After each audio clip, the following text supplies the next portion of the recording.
saw that the other day. I said, Wherever y'all want to I go pick up am. some wings?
All right, folks, coming up on Roland Martin Unfiltered for Monday, December 10th, 2018, Cyntoia Brown sex trafficked at 16. When she killed the man she had been sold to, she was sentenced to life in prison. Supreme Court in Tennessee last week said she should have to serve at least 51 years of her sentence before being eligible for parole. This case stinks, and we're going to break it down. Also, the Republican assault on democracy goes on. Today we focus on Florida. Proposition 4 passed 65% of the voters in Florida. It restores the voting rights of the formerly incarcerated, yet Republicans are saying, well, we need more guidance. What the hell you need guidance on? It passed. We'll talk with Desmond Meade, the brother who spent 10 years trying to make sure this got on the ballot. Donald Trump's personal lawyer and fixer Michael Cohen is expected to be sentenced on Wednesday for felonies he committed at the direction of Donald Trump. As one legal expert put it, if Trump were not president, he'd already be indicted. Our panel will break this down. Also, folks, Donald Trump lies so much. Fact checkers have been working overtime. Today, the Washington Post unveiled a new category of lying that only Donald Trump qualifies for. We tried to tell you. Hashtag Trump Lives Matter.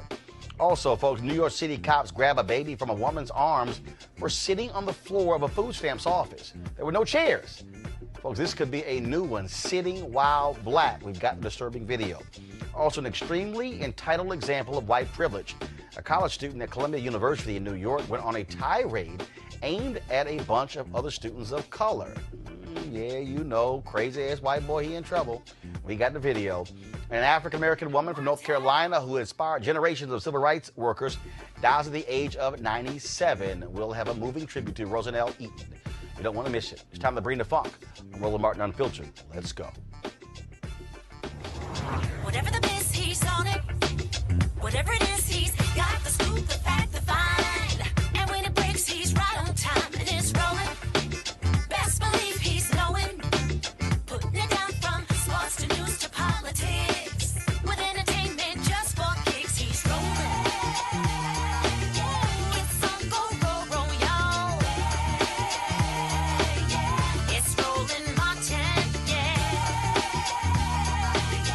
Rolling with Roland now. He's funk, he's fresh, he's real, the best, you know he's Roland Martin now.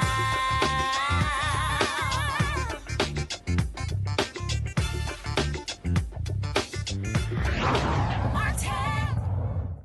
All right, folks, Cyntoia Brown was 16 years old, okay, in 2004 when she killed real estate agent Johnny Allen. Of course, she had been sold to him as a sex slave by her pimp and boyfriend, a man named Cutthroat.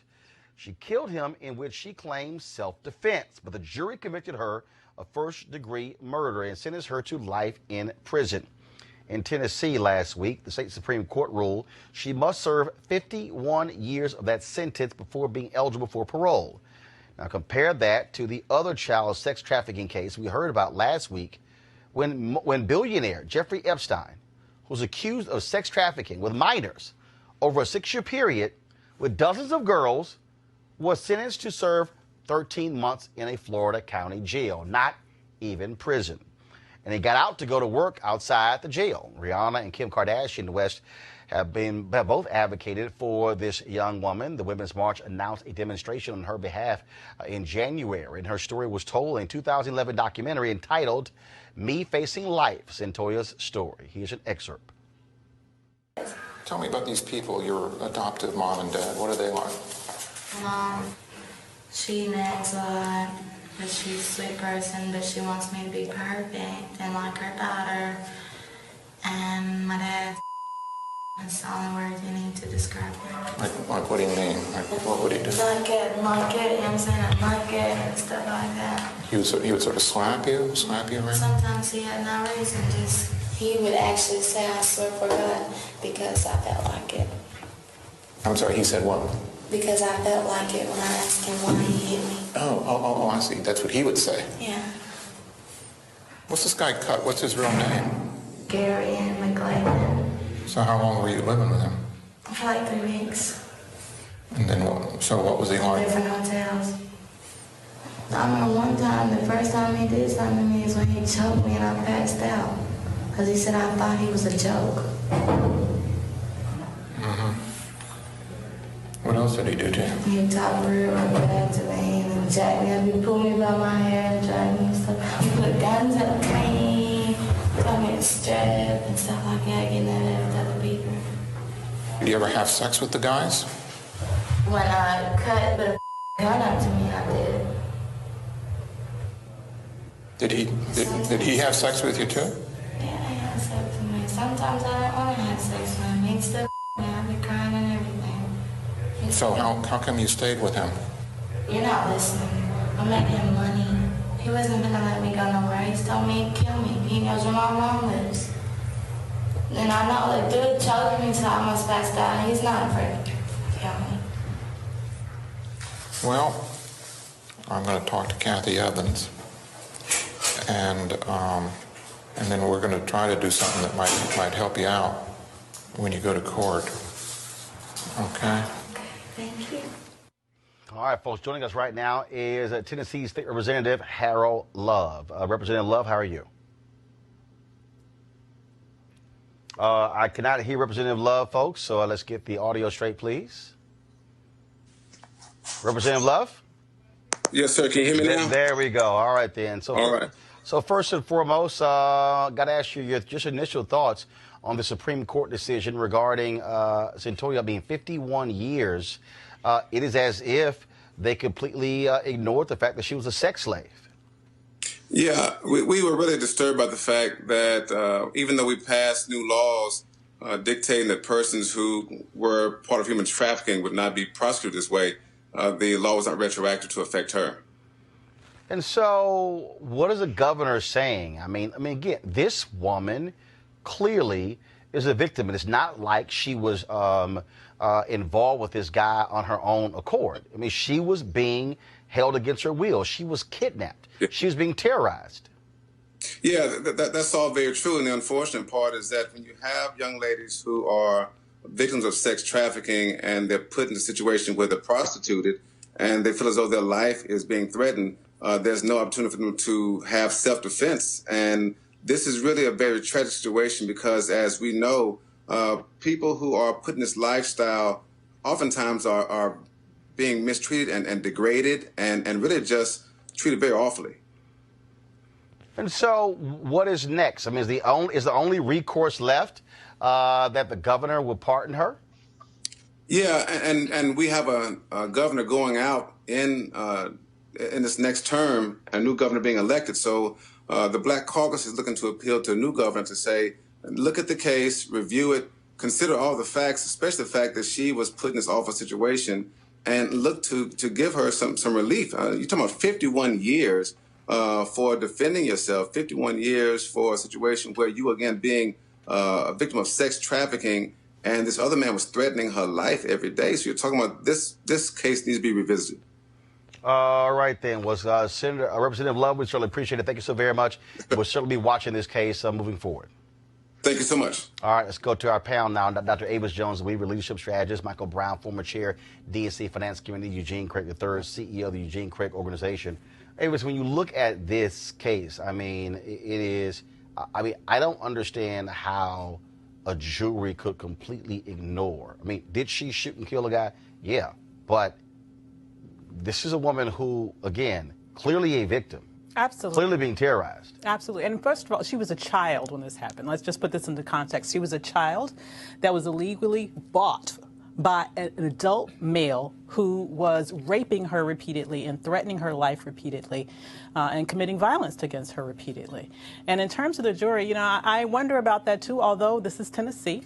I have a very, I don't know the racial composition of the jury, but I would not be surprised to say that it would probably is not reflective of her. And this is the type of justice, unfortunately, that we've come to expect. Okay, guys, we're getting audio. Guys, okay, so Michael, I want to go to you. When you think about this, when you think about this case, I mean, again, only thing left is for folks to actually protest. Do you know if the victim, was he white or black? Do we know? Don't know, but more than likely black. Yeah. It's just a mess. It's too bad for her. I'm glad that she already has some celebrity advocates out for her. Clearly protesting is always helpful. because it puts it in the news, but you're going to have a legal strategy to reverse this. And so hopefully the advocates she has also are not just celebrities in the sense of getting news coverage, but also that there's a legal strategy to help turn this around, because that's what it's going to take. She's going to have to appeal her sentence and then hopefully hope for the best. Eugene, again, I'm just wondering, where are evangelicals? I mean, you talk about compassion. You talk about, this is not somebody who had just a ridiculous record before this. Anybody who breaks down this case will see exactly what was going on here. I'll take it a step further. Where are the gun groups? Where's NRA? Where's Gun Owners for America? Where's National Association of Gun Rights? The argument and selling point that gun groups make to women is that, hey, in this particular situation where you're about to be sexually assaulted, you need a firearm to protect yourself. That's exactly what she did. Absolutely. You know, as a child, not as a woman, not as an adult, as a child. And so, you know, the folk that, you know, put major backing behind Marsha Blackburn, Senator-elect Marsha Blackburn, the folk that put major backing behind Senator Corker, look, you know, you should be out, you know, putting pressure on the current governor and the incoming governor to both give her a pardon. I mean, this is a literal case that the NRA or any other gun group can use to wave in the air. Hey, you know, self-defense two-way actually does work. I mean, this is it. This is just broad daylight, front center. You know, front and center. But we know they won't step up because she's black. You know, Colin Dewar, they have a lot to say about anything else. You know, Antonia Okafor, you know, Dana Loesch and Chris Loesch, they have a lot to say. You know, anytime it's a situation with a black guy and a cop, or, you know, but this particular situation where their theory actually kind of worked, they're silent on. Absolutely. Again, I think it's going to have to actually take a massive movement, a massive campaign to actually put the kind of pressure on the governor. You're going to have to actually build support in that state to do it. And so hopefully we'll actually see that actually happen. Absolutely. Hopefully so, because it just is not right. This poor young girl was bought. This is an example of sex slavery. She was purchased and then abused over and over again. If in that situation she has no right to protect her own life, what kind of a country are we saying that we are?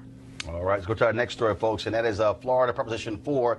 You might recall it would restore the voting rights of the formerly incarcerated. Now, it passed by about 65% on November 6th, which means that it changed the state constitution. Now, Republicans, of course, they want to play games. The Secretary of State, he is saying that he needs guidance on the language from the legislature.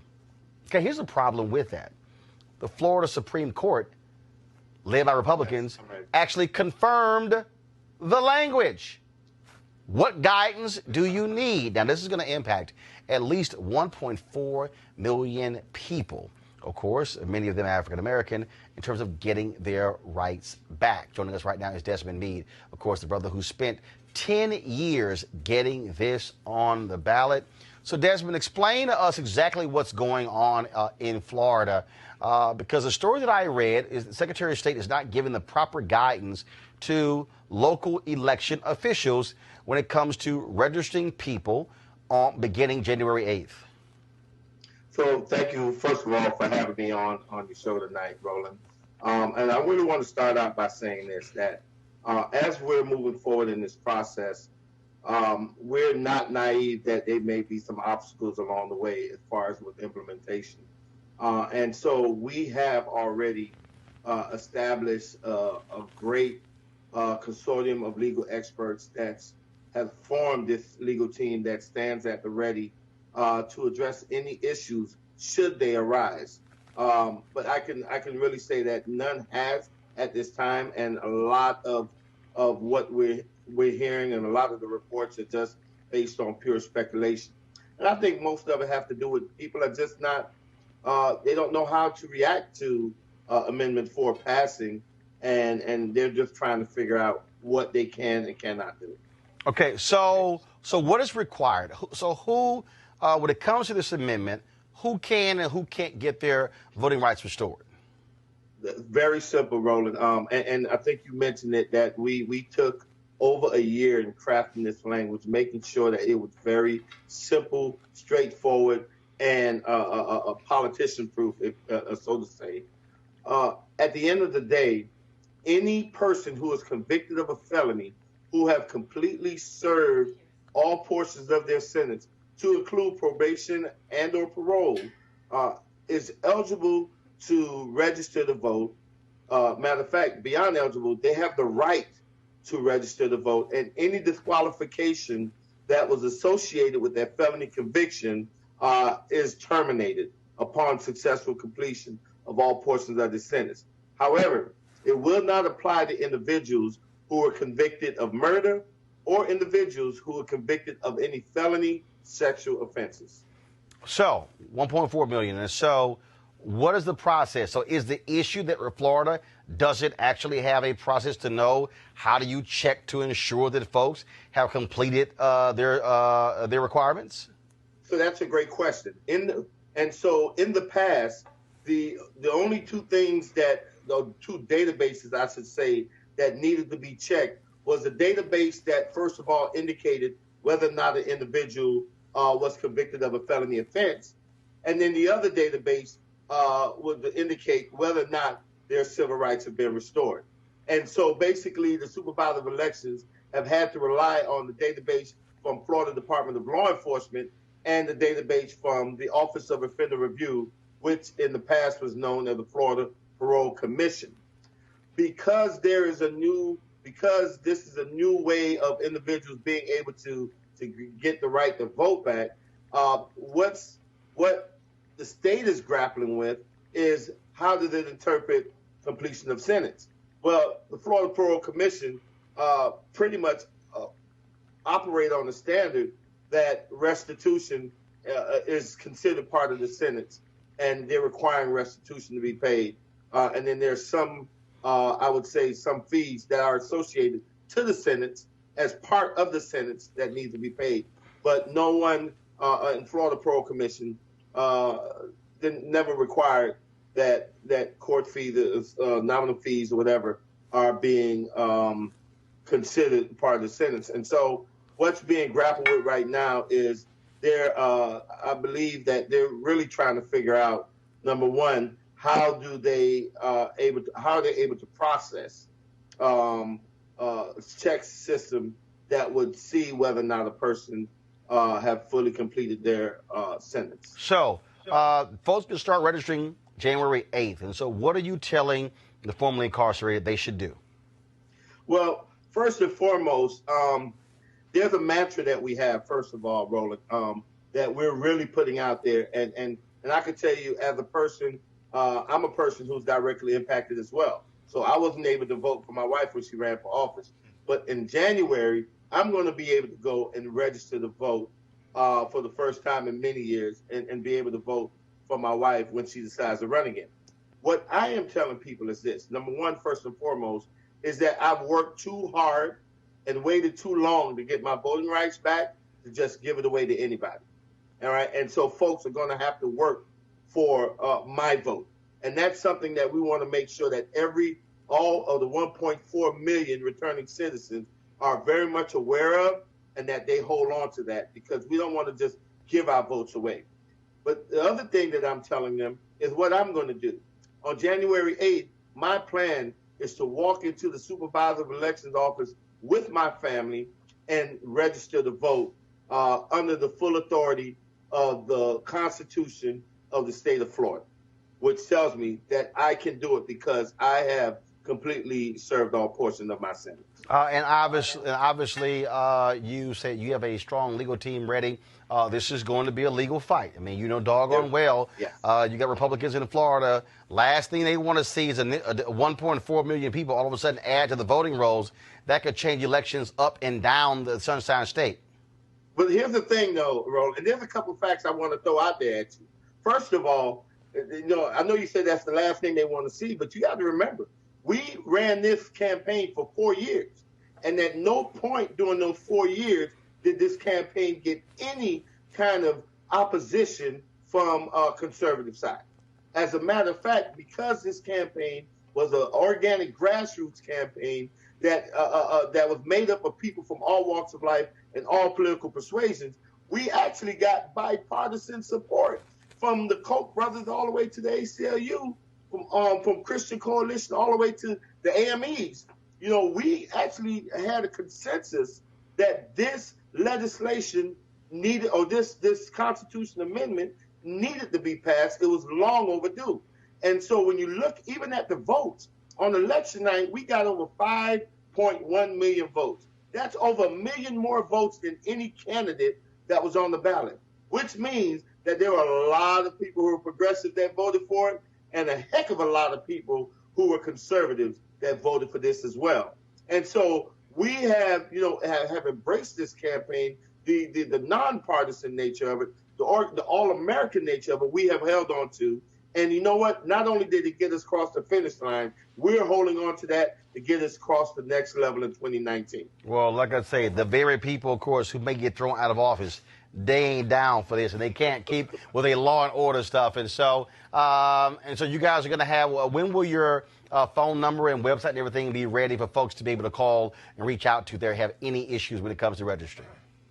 Yeah, so we're setting up right now to make sure that we have volunteers in place, that we have a call line, a helpline set up, as well as websites. We'll have multiple partners that probably have links to it as well, to make sure that any returning citizen who face any kind of obstacle, first and foremost, we know that they'll be able to get in contact with the Florida Rights Restoration Coalition. We're plugged in with all of the legal experts, and we'll make sure that any issue that arises out of a person attempting to register to vote on January 8th and beyond will be immediately addressed by our team of experts. And we have a ton of private attorneys throughout the state of Florida who have also volunteered their time and expertise to the cause. And so we have more than ample amount of attorneys on standby ready to ensure that the will of the people is enforced and ensure that the Constitution, the right that we're afforded by the state Constitution, is adhered to. All right, Desmond Meade, I appreciate it, man. Thanks a lot. All right, thank you so much, Roland. All right, then, I'll go to our panel here. I'm telling you right now, trust me, to say I need guidance from the legislature, you got enough guidance from the Supreme Court, Mr. Secretary of State. Yeah, I mean, they see the writing on the wall. You know, once these voters are added to the rolls, it's game over. I mean, it's game over. You're going to see, probably, D wins up and down the ballot. And particularly if these voters are added to the rolls in time for the 2020 election, Florida just got a whole lot more interesting. Absolutely. I mean, this is consistent with what we're seeing in several other states across the nation, where Republicans are doing everything they can in this lame duck period to put a wrench into what the voters have already indicated that they want from the previous midterm elections. And this is just the Florida example of this. The implications are huge. They know it. Even though broadly speaking, yes, this particular initiative received bipartisan support, the reality is we know that the Republicans have a very strong bent towards reducing the electorate rather than expanding the electorate, because they know that generally speaking, when more people vote, they lose. It'll be interesting to see if during these court battles, because I'm assuming they're going to be some court battles, if they try to stretch this past 2020. And let's just figure it out after 2020. Whatever happens after that, fine. But we cannot be a blue state. That's not an option. No, And that ain't happening. You ain't pushing nothing to 2020. Right. Bottom line is, this changes the state constitution. They're going to have to deal with that. That's what's going to happen. All right, folks, we've been telling you about the Republican assault on democracy, not only in Florida, but also in North Carolina, Michigan, and Wisconsin. The New York Times reports today that several major corporations are funding the Republican legislators in Wisconsin. Microsoft, Dr. Pepper, Snapple, J.P. Morgan Chase, and Humana Healthcare. Now, perhaps as customers of these companies, we should make it clear we do not approve of their money undermining the will of the people, as these Republican legislators are doing in Wisconsin, North Carolina, Michigan, and Florida. And so we'll certainly be keeping you up to date about what is going on there. Now let's talk about the lying president. New documents filed on Friday in the case of Michael Cohen, Trump's personal lawyer and self-described fixer, exposed some highly unusual, if not clearly illegal activities on the part of Donald Trump. Two areas stand out. First, Trump directed Michael Cohen to make payments to two women who have alleged affairs with Donald Trump. Now, most legal experts, including the husband of Kellyanne Conway, George Conway, thinks that those are clear campaign finance violation felonies. Second area involves Russia. Cohen claims under oath that the discussions with Russians on a deal to build a Trump Tower in Moscow did not end in January 2016, but extended well into the campaign through June of 2016, and that Trump and his family members were kept apprised of the whole situation. This at a time while Trump was denying he had any business whatsoever, any business dealings in Moscow. Now, also, folks, fact checkers have been working overtime since Donald Trump became president. One of the most famous is the Washington Post fact checker, which awards 1, 2, 3, 4 Pinocchios depending on the severity of the lie. And that wasn't enough for them with a serial liar like Donald Trump. Guys, why didn't y'all have my Trump Lies Matter stinger? What's going on? I need y'all to wake up in the control room. What the hell? That's why we created the damn thing. Okay, so no, find it right now. So they created a new category called Bottomless Pinocchios for the same lie being repeated at least 20 times. Now, of course, y'all know I use the hashtag Trump Lies Matter. Can y'all press play? Thank you.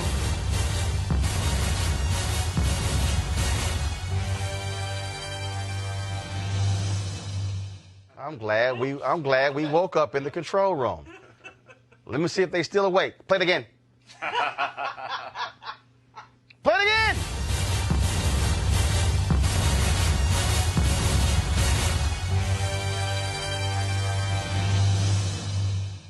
Goodness. I'm like, are we asleep? Play it again. Come on, play it again.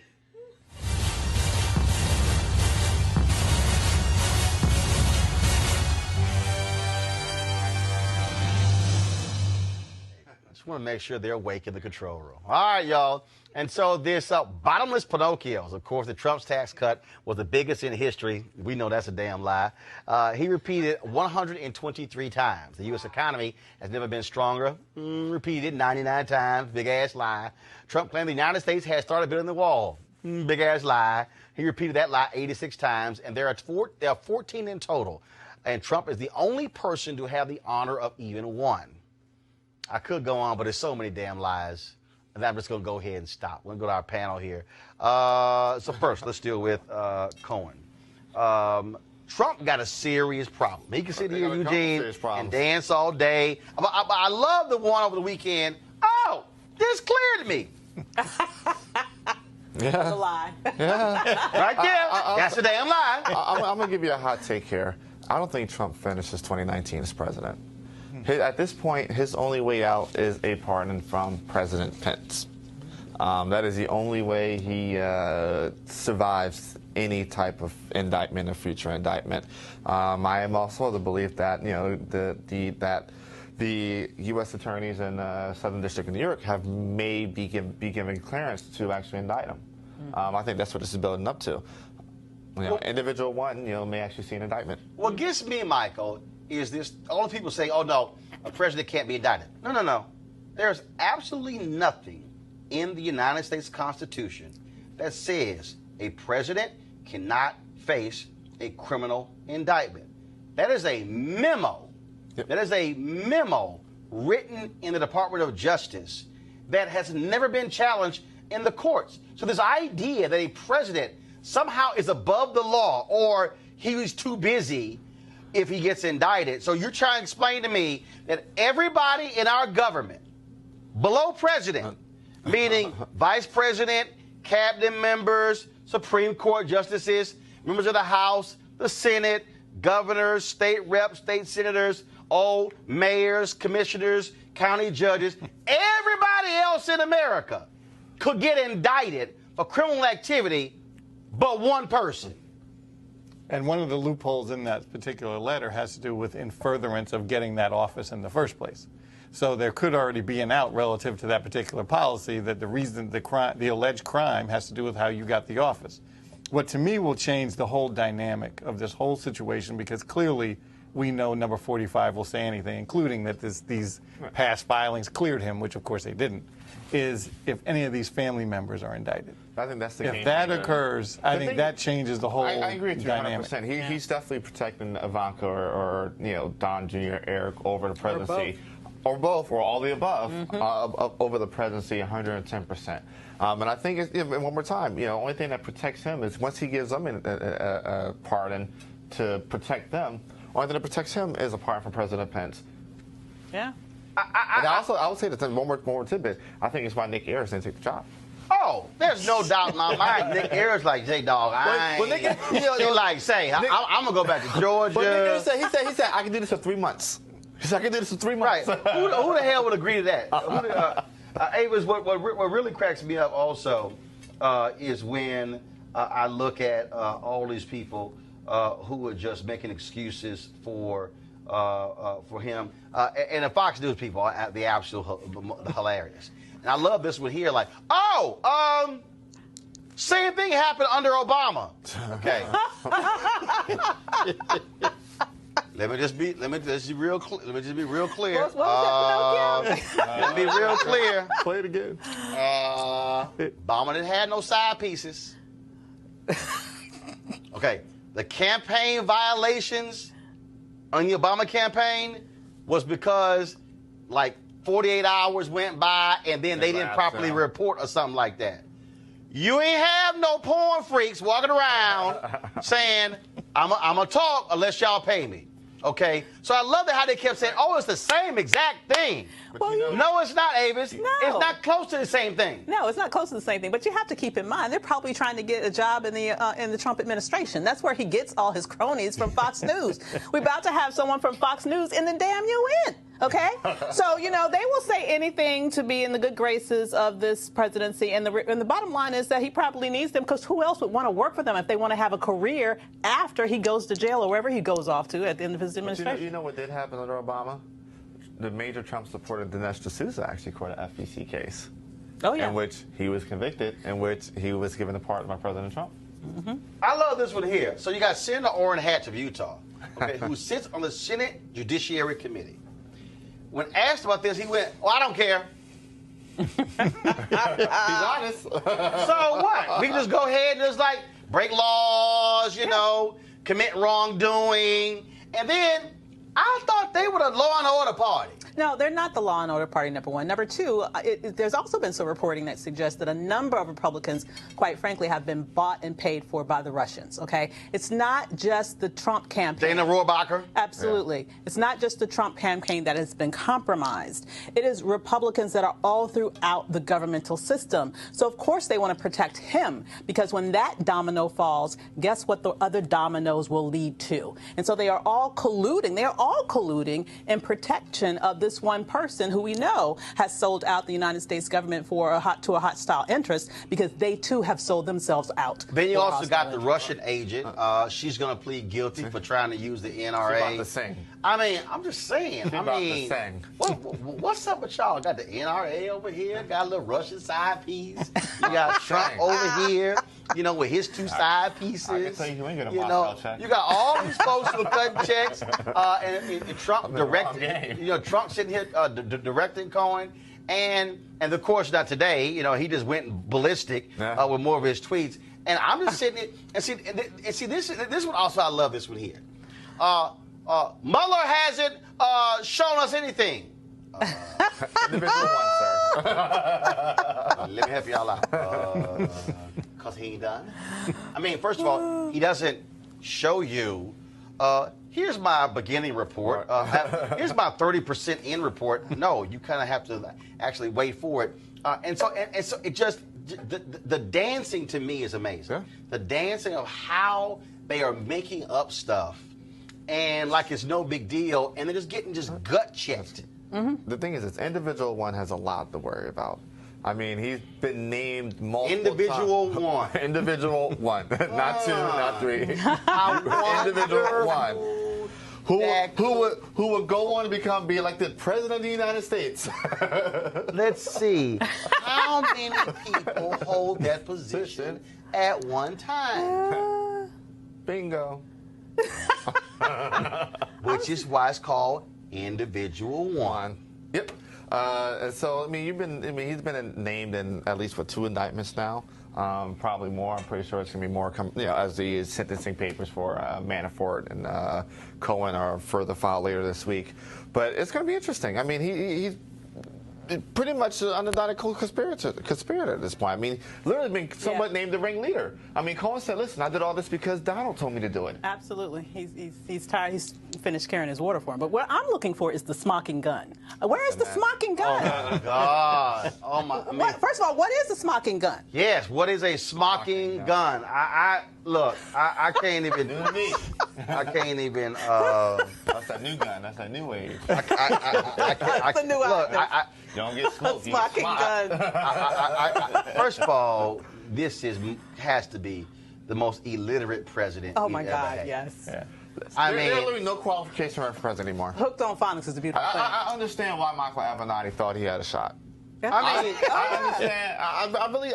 but the iPhone got spell check. It does. It does. I mean, but, you know, but if iPhone you got spell smocking enough, it'll automatically change it for you. iPhone got autocorrect. Listen, people have figured out the ducking. If you can figure out ducking, you can figure out smocking. But if you listen, if you hear that their messaging is, and the Republicans' messaging is, obviously they stick with this whole no collusion, which obviously isn't even a legal term. But it's okay that you cheated to win, but we don't care about that as long as there's no collusion. Right, right. But then you got Alan Dershowitz, who's sitting there going, like, for instance, how he wants to make everything a legal argument. Okay, first and foremost, impeachment is not a legal Political. definition. It's political. I mean, the Constitution does not spell out what qualifies under impeachment. It's literally what the House and the Senate decides what it is. Well, I think it's interesting because, you know, it literally implies any crime. Literally, high crimes And misdemeanors. And, well, Right. if it's not a High felony, crimes it's and a misdemeanors, misdemeanor. which means, y'all, murder or jaywalking. Literally. Felonies are somewhere in there. That's true. That's a high crime. That's a high crime. Jaywalking, misdemeanor. Meaning we can boot your ass for high crimes and misdemeanors. But let's talk about the quality of people that are defending Trump. Alan Dershowitz. I mean, you know, Alan Dershowitz, you know, Jeffrey Epstein's Was attorney. at the Jeffrey Epstein party. You know, you got a girl 16 And he at just the said, time. all I got was a massage. She said, no. So these are the type of people that are defending Trump. Yeah, birds of a feather.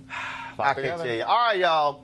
This is the perfect time for one of our partners who support the show. And y'all want to write this website down, marijuanastock.org. There's a whole bunch of that going on at the White House. Marijuanastock.org. Now, look, I'm going to tell you why. As we transition to the holiday season, this is the time when we start thinking about giving and sharing, not puff, puff, pass, pass. Now, sometimes the best gift that you can give someone is an opportunity that could potentially change their lives. That's why our friends at Transatlantic Real Estate have created an investment opportunity for the everyday investor. It involves legal marijuana and crowdfunding. Let me say that. Legal marijuana and crowdfunding. Now, we all know that legal marijuana has created one of the fastest growing industries in this country, multi-billion-dollar industry. We also know that crowdfunding makes it easy to be an early investor of an opportunity. Now, but it gets even better. Transatlantic Real Estate is different. They have a business model that is very simple. They buy land that supports marijuana grow operations and lease it to licensed, high-paying tenants. Once you understand that, you are investing in the landlord of a licensed marijuana farm in a high-growth market. Now, for a limited time, you can invest as little as $300 up to $10,000 before the company goes public. Now, here's some more good news. They have recently extended the offer, which means you still have time if you take action now. Now, keep in mind, you must complete and confirm your application to participate, so be sure to complete the process. Don't spend all your holiday money and end up with empty pockets. Instead, get a return on your investment. You can also consider making an investment for someone special. How's that for a holiday gift? To get started, go to marijuanastock.org. That's marijuanastock.org for you to get in the game. All right, folks, let's talk about this story out of New York. Police there say they are quite disturbed as a result of this video. This all started at a Brooklyn, New York food stamp office when Jasmine Hetley sat on the floor because there are no available chairs. She got into a verbal dispute with a security guard. And guess what? Somebody called the cops, and these dumbasses did this.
All right, folks. Actually, let the video keep rolling. I'll talk over it. Now, of course, this was not supposed to happen.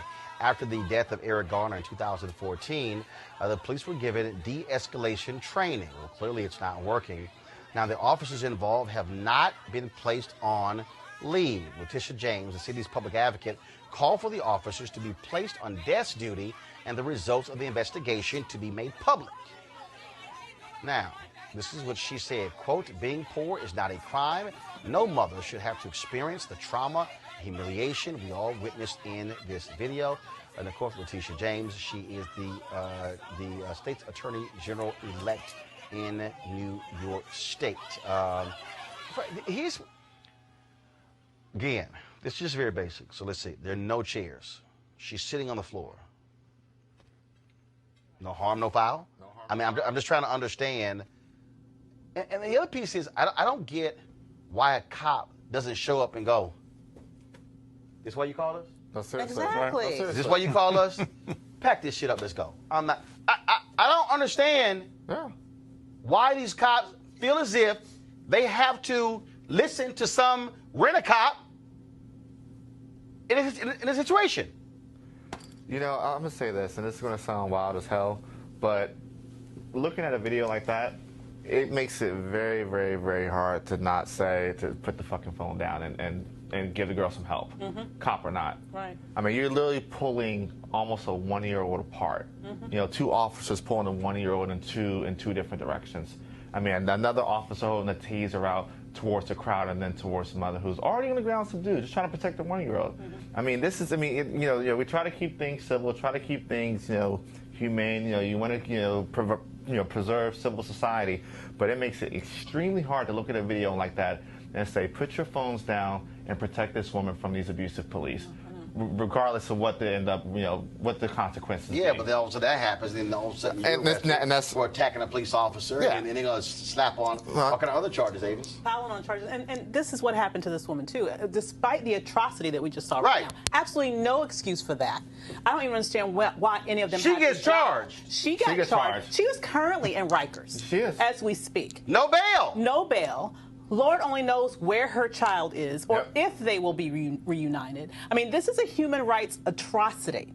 And so in terms of what should happen to those cops, okay, there should not be any peace in front of any of the New York's precincts until that mother and that child is reunited. And those specific cops are out, unemployed as they should be. Certain situations, I mean, this is where elected officials and politicians just have to step up. Mayor de Blasio needs to just do something today. I mean, there's just certain things you just need to just do. And I don't even know what the charge. She should not be in Rikers. She shouldn't be in Rikers. I don't even know what the charge was. I didn't see her throw a punch. I didn't see her kick. Outstanding warrant in Jersey, and that's what they decided to hold her on. And they charged her after the fact with resisting and everything else. But the thing is this. But you can still have due process on that warrant. You can't right. Absolutely. But the thing is this. The initial call should be made to call Absolutely police. not. I mean, she's sitting on the floor. Who is she hurting? Who she's hurting? Nobody. Here's a comment. This is what the top cop in New York said, James O'Neill. Here we go to my iPad. The video obviously is very disturbing. First of all, double check this here, please, to make sure they're seeing it. He said, I'm a dad, I have 2 kids, but being a cop, it's a really difficult job. Thank goodness nobody was hurt, or at least at the time, nobody reported any injuries. And then going forward, as with any incident they were involved in, we'll learn from this. Now, de Blasio also tweeted after this, this was a disturbing incident. Like anyone who's watched this video, I have a lot of questions about how this was handled.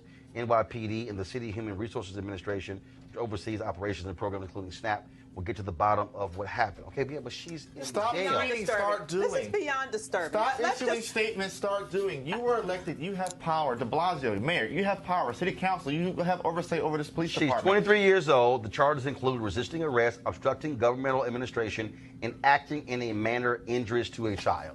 You know who was acting in a manner injurious to the child? The damn cops were acting in a manner injurious to a child. Now here's the situation. De Blasio, okay, look, you married to a black woman, okay? What you have seen is an assault on a black woman that I guarantee you, I don't care that the police officers were also black, because we also know what happens when they turn blue, right? Okay, how about this? So you're going to love this one, or you're going to get it even better.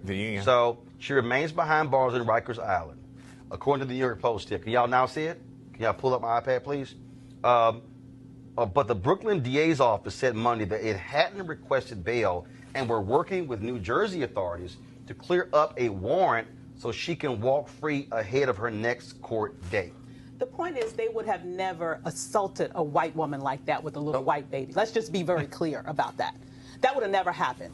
And I'm not impressed that de Blasio is married to his sister. Let's see what he is going to do right now. He's been married with this forever now. Exactly. But there were atrocities against black women in the city of New York. Absolutely. There's so many examples. You're exactly right. He's a pseudo-progressive in name only. You're exactly. Hey, I'm not going to defend him. This right here is absolutely ridiculous. A human rights atrocity. And I would not ever imagine this ever happening to any white woman with a little, cute little white baby. Would never have their child ripped from their arms like that. It comes from a history of dehumanization and disrespect for black families. A history in this nation of always ripping apart black children from black mothers, and it has to stop now. It reminded me of both 12 Years a Slave. It reminded me of Roots, when they ripped the families apart, and that's exactly what it reminded me of. And the mothers holding on to their babies with dear life, and then the police took them away. Yeah. It was sad. How many police officers were there? Like 8, 10? But you have 2 police officers pointing the baby from 2 different angles, and then another one that has a taser out pointing at the baby, at the mother, and at the crowd. I know. It's crazy. Absolutely crazy. All right, y'all. Let me say fuck on the shot. Next story, more crazy-ass white people. This time, apparently, a college student at Columbia University, which should be damn embarrassed about how one of their students speaks about history to a group of students of color. Press play for today's dumbass. We built the modern world. We built the modern world. Europeans. Built the modern world. We invented science and industry. We invented science and industry, and you want to tell us to stop because, oh my God, we're so bad. We invented the modern world. I feel you. You're so dumb. We invented the modern world. You fucking degenerate. We saved billions of people from starvation. Are you joking? We built modern civilization. White people are the best thing that ever happened to the world. We are so amazing, and I love myself, and I love white people. Say that one more time. Fuck yeah, white people. Say it right here. Fuck yeah, white men. We're white men. We did everything. Look, I don't hate other people. I just love my white men. God. I just love white men. Oh, God.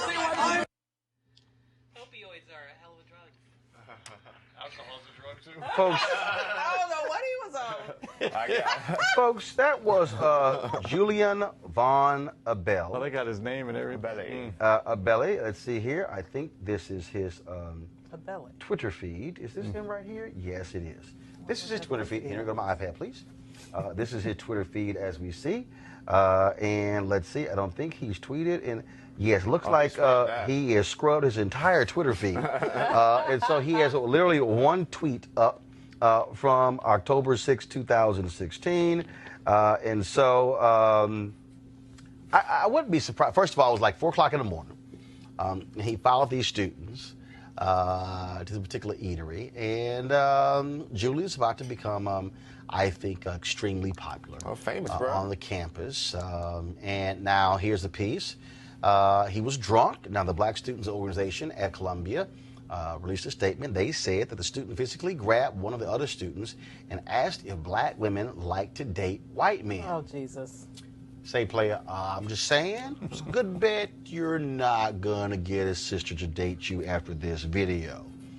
Now, the university, of course, they are investigating. I keep open at Columbia University, man. Look, I keep trying to explain to y'all. I keep trying to explain to y'all. Applications in. I have no issue. We're just going to go ahead. I need y'all to do me a favor in the control room. I need y'all to go ahead and just create me a new stinger, crazy-ass white people. Okay? Because that way, because this is becoming a daily feature. It is. Yes, Somebody it is. white, act a damn fool. You know, they start cussing, yelling at black people. He's a white guy creating opportunity for somebody to take his spot. Yeah, I mean, I appreciate that. I mean, every time one of these white women and white men act a fool, guess what? They lose a job. I'm telling you, if you know, we keep this up in Trump's America, we're going to eradicate black unemployment. Yeah. I mean, it's just not going to exist because these people continue to lose their damn mind. Yeah. Every single day. Oh, my goodness. So, Julian, thank you. Thank you for showing us who you are. Thank you for allowing the alcohol to speak. Thank you for being transparent. And I'm quite sure there will be a empty seat available at Columbia in the very near Spring semester future. coming up. I'm just saying. All right, y'all. Of course, the Affordable Care Act is still law in this country. Donald Trump is doing everything he can to sabotage, not, frankly, running any ads. The sign-ups for the Affordable Care Act are down 13% from last year. Again, they don't want to spend any money. They're not actually sending anybody out, no one from the administration. They don't care if you get health care. And the deadline is December 15th. Deadline 15th. You can go to healthcare.gov. That's healthcare.gov. And of course, President Obama, he's out, with a new video touting this. And so y'all got the video ready? Press play. Hi, everybody. Well, it is that time of year again. The time my team tries to get me to reference some viral trend or otherwise make a fool out of myself in the name of encouraging more young people to sign up for health insurance. But not this year. You know why? Because this year is different. Young people have stepped up like never before, on campuses, at the voting booth, and at the doors of power. And frankly, I think you've proven that you don't need to see me taking jump shots or sitting between a couple of forest plants in order to know it's important to have health insurance, in case, God forbid, you get really sick or hurt yourself next year. So this year, I'm giving it to you straight.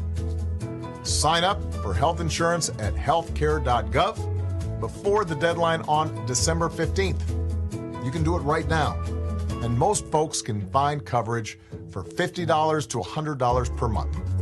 That's probably less than your cell phone bill. One more time. If you need health insurance for 2019, sign up for it right now at healthcare.gov. And that's how it's done. You've got a filter on me, don't you?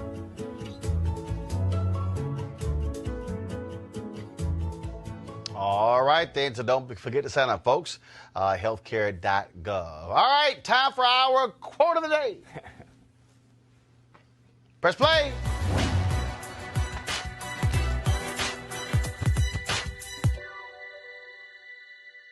History and experience should not be ignored. Civil rights activist Roy Wilkins.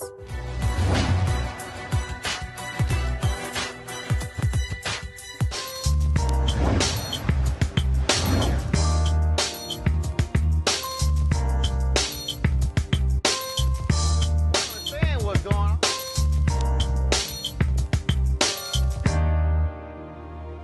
I like it. Is hearing the President Butler this here? Never getting old. Never getting old. I'm like, This is what happens when his team wins, you know. right. Talking about a little alcohol. That's why he That's why he dragging today. All right, y'all. So of course, every Monday here at Roland Martin Unfiltered, I rock some gear of an HBCU, and so this I'm wearing, of course, the Morehouse sweater. Folks sitting there asking me all day, like, "Hey, but the Morehouse?" No. I'm Texas A&M graduate, same colors. Same colors, though. But again, of course, Morehouse founded in 1867.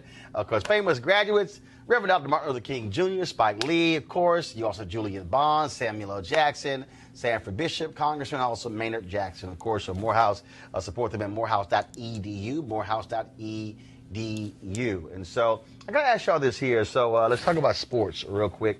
So Reggie McKenzie got fired by the Raiders today. Reggie McKenzie, brother, left the Patriots, goes to the Oakland Raiders. They sitting here, they give John Gruden $100 million over 10 years. They suck. And so he pretty much runs him out. Here's the deal. There's only one African-American left. Other than Ozzie Newsome, there's a brother in Miami. All of a sudden, you literally have just two black executives in the front office in the NFL. It's crazy. I mean, and that's where decisions are made. Now, that's where personnel decisions are made. That's where branding decisions are made. That's where who we're going to go, what kind of contracts we're going to hand out. It's going to play. It's already playing a role. It's going to play a role in the future of the league and teams. Yeah, you're talking about, again. It's important for us, don't just get focused on players. You also look at head coaches, but also the executives. Not having the opportunities. Absolutely. And creating opportunities, Michael, and for other folks. Absolutely. And I'm wondering, Does the Rooney Rule, for example, does that apply to executive positions? Oh, it does apply to them, but then they don't give a damn because in the case of John Gruden, I mean, the owner already had his mind made up, so he really didn't care. Well, you know, that is disgusting. When you think about the fact that what would that league be without African-American players? Not a damn thing. Nobody would give a damn, okay, because there wouldn't be any talent to look at every Sunday. So, you know, there needs to be, this is one of the things that's really frustrating to me. You see people, black people in the labor positions putting their bodies on the line, but in the executive positions, underrepresented. Michael? Well, it's, you know, most of in the front office, the African-American males have, what's the title? I think it's like player relations. So they're the ones that kind of communicate with the players and do the community service outreach, but not making any manager, head of pro personnel, but not making any decisions about who's on the field and the direction of the organization. Okay, got to ask y'all this here. So, because Beyonce from H-Town, of course, she was not performing over the weekend publicly. She was playing a private party in India. Yo, guess how much one of the richest dudes in India had to pay? The richest dude in India had to pay Beyonce to perform. Two bills. I ain't say $200 bills.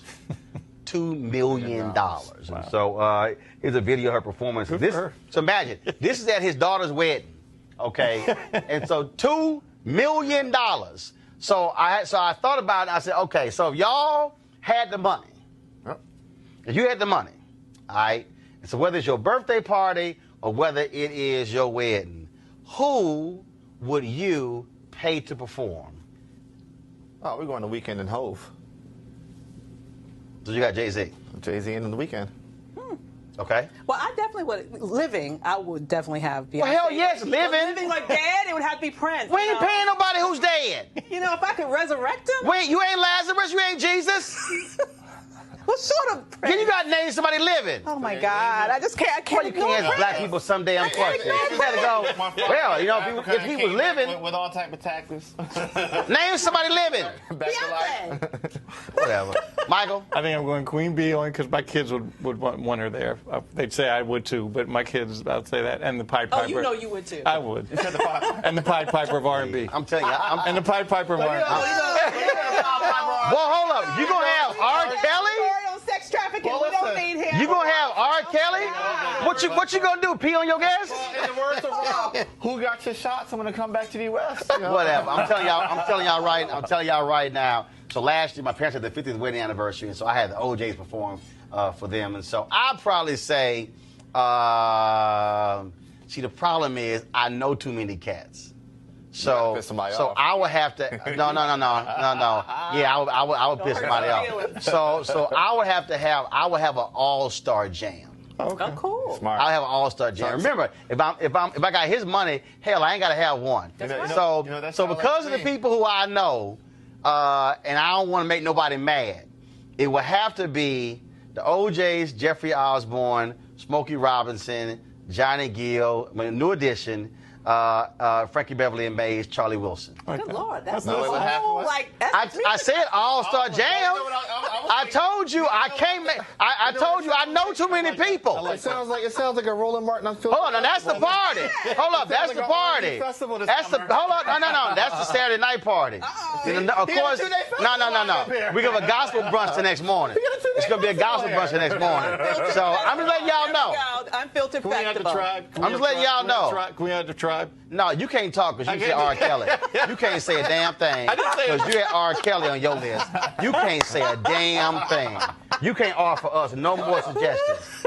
All right, y'all. Prominent civil rights leader died at the age of 97. Rosanelle Eaton was considered an inspiration to the likes of from President Barack Obama. He wrote about her in a letter to the editor in response to a New York Times story about the Voting Rights Act of 1965. She became one of the first black folks to vote in her county in 1942 at the age of 21 after passing a literacy test. For over 40 years, she was a poll worker, helping register about 4,000 people to vote. Now, in her more recent years, at Reverend Dr. William Barber's request, she became a lead plaintiff in a lawsuit against a new North Carolina law that was seen as voter suppression. Not seen, it absolutely was. Now, of course, I reached out to Dr. Barber to talk about her, but his Fusion Films Company, they put together this tribute to her.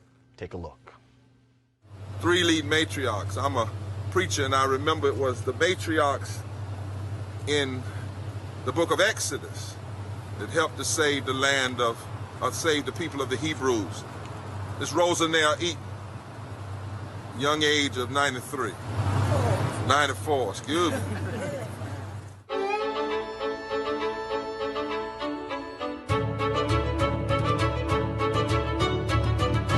I've been a member of the NAACP for around 70 years.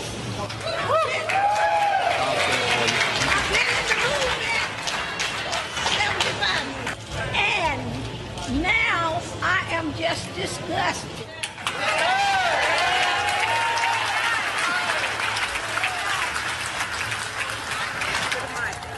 Good evening, everybody. Good evening. It's a pleasure for me to see all these people standing here. In the year of 1934, I asked my mother to take me to the county courthouse. For I wanted to prepare myself to be able to help people vote and vote myself. So she and my brother carried me on the wagon, pulled our mule to the county seat. As we approached their office, there were 3 white men seated.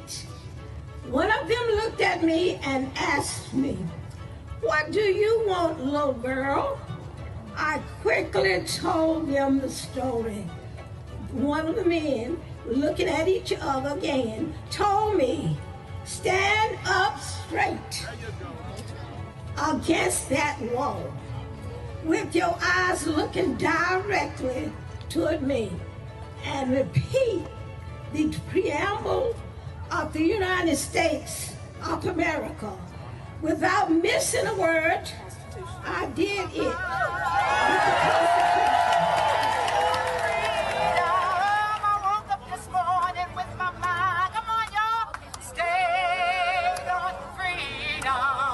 Now we need to commemorate, we need to motivate, and we need to educate for the good of the people. We must strive and restore the voting rights, because you know that's the thing that really will stop us in our tracks if we don't watch out. That's right. The other night, when they announced something about some fraud, I said, why they keep lying? Because I got on the stand and stayed on the stand at the courts. And I explained to them that that was no fraud. We had a little conflict in the system once upon a time, about 25, 30 years ago, concerning a mixed up on names. But there was no fraud. They put all of this, as it has been told. But I want to tell you what I got up there in the hot seat and told, time after time, is that they were doing that to set us back. That's right. And we should get interested. Everybody, go home. Tell the people. You're on the street. Don't just go to the store to get groceries. Come on now. Go there, and if you see somebody, tell them about the movement. Tell them about the people that's working for the movement. I didn't plan to march. I wore the heels out on my shoes. Come on now. But the Lord put me there to help. I talk to people all over the world. I talk when I go to shopping, grocery shopping, every shopping. I go in places and tell them, what are y'all doing? And they'll say, well, we are just talking. But then, what are you talking about? And get involved in that. You got to open up your mouth and be a committee of one. I can tell you that. And I have made many of speeches. Say, we the people. We the people. We the people. We the people. We the people. We the people. Say, stand up. Stand up. Fired up. Fired up. Stand up. Stand up. Fired up. Fired up. Thank you so very much.